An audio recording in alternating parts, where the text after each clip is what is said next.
लुटेरी बीवी। नीता का परिवार उसकी शादी कराना चाहता है, पर नीता को अपने बॉयफ्रेंड से ही शादी करनी होती है, जिसके लिए परिवार तैयार नहीं होता। इन्हीं सब उलझनों के बीच नीता के पापा उसकी मर्जी के खिलाफ राघव और नीता की शादी करा देते हैं। शादी ਤਾਂ ਤੁਸੀਂ ਮੇਰੀ ਕਰਾ ਦਿੱਤਾ, ਹੁਣ मैं भी देख दिया ए परिवार खुश किवें रहंदा है। अपने गुस्से के चलते नीता शादी के अगले ही दिन से परिवार में सबको उल्टे जवाब देना, किसी की कोई बात ना सुनना और अपने मन मुताबिक रहना शुरू कर देती है, जिससे घर में सबको दिक्कत होती है, लेकिन नीता को कोई कुछ नहीं बोलता। एक दिन सास नीता के पास आती है। बहू, की गल तुसी किवें नाल या किसी गल से नाराज हो? तुहानू मेरी फिक्र करन दी कोई लोड़ नहीं, मैं ठीक हाँ। ऐसा बोल नीता वहां से चली जाती है, पर सास की बात उसके मन में रह जाती है। शादी के अगले दिन से ही मैं सब दे नाल किन्ना औखा बिहेव किता, फिर भी आ मेरे तो इन्ने प्यार नाल गल किवें कर सकदी आ। मां नू नफरत करनी नहीं आउंदी, ऐस करके वो सोचती आ कि एक ना एक दिन तुहाड़ा गुस्सा भी खत्म हो जाऊगा। यह कदे नहीं हो सकता।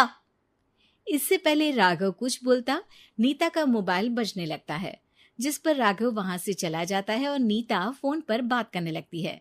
जिसके बाद अगले दिन से नीता की जैसे ही आत्मा बदल गई हो, वो बिना किसी के बोले घर के सारे काम कर देती है।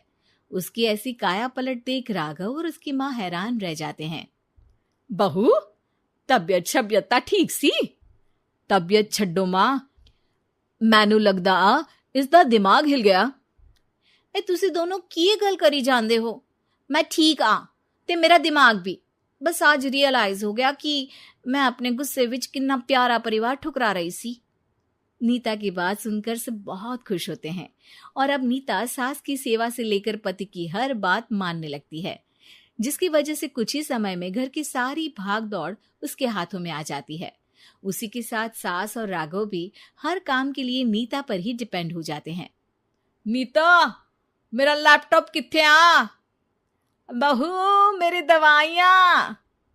अब नीता अच्छी पत्नी और सर्वगुण संपन्न बहू बन गई होती है और इसी तरह विश्वास जीतते हुए एक दिन तिजोरी की चाबियां भी उसके हाथ में आ जाती है। ऐ हुई ना गल, हुन आएगा जिंदगी विच स्वाद। तिजोरी की चाबियां हाथ में आती ही नीता एक रात सास और पति के सोते ही सारे गहने और कैश लेकर घर छोड़ अपने बॉयफ्रेंड के पास चली जाती है। रवि, मैं आ गई, अब सानू कोई अलग नहीं कर सकता। ते वेख, मैं सारी ज्वेलरी ते कैश भी साथ ले आई।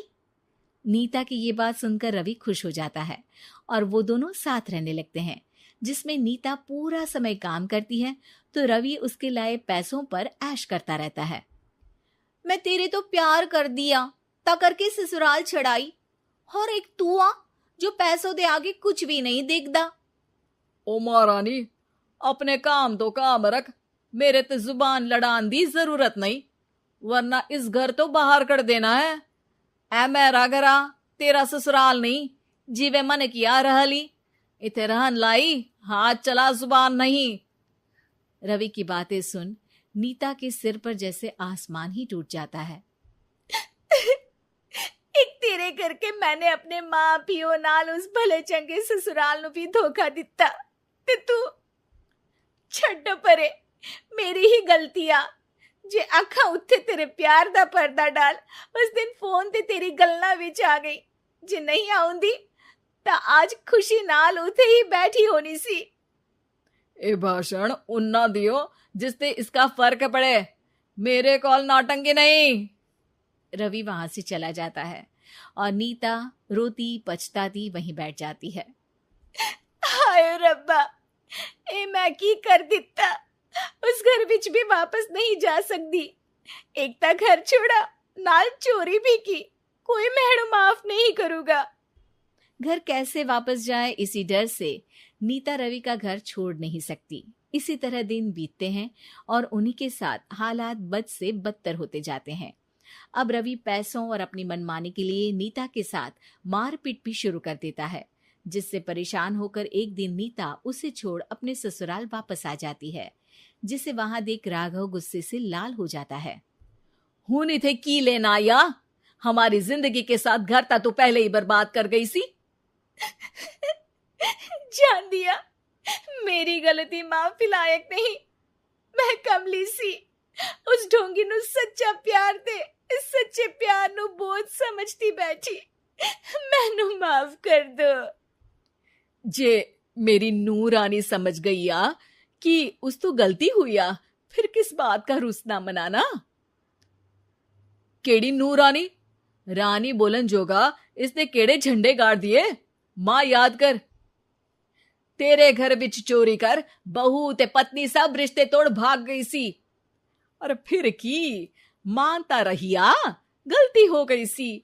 एक गलती ता रब भी माफ कर देता ते तू और मैं ता सिर्फ इंसान ही आ। माफ कर दे, मैं बोल रही आ ये दोबारा कदी कोई गलती नहीं करेगी। इसदा नहीं ता मेरा ही भरोसा कर ले।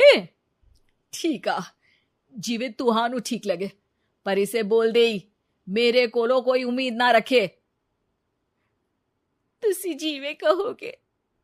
अब सास हर रोज राघव को मनाने की कोई ना कोई नई तिकड़म बताकर नीता को उसके पास भेजती रहती है, जिससे कुछ समय बाद नीता का पछतावा और कोशिशें देखकर राघव भी उसे माफ कर देता है।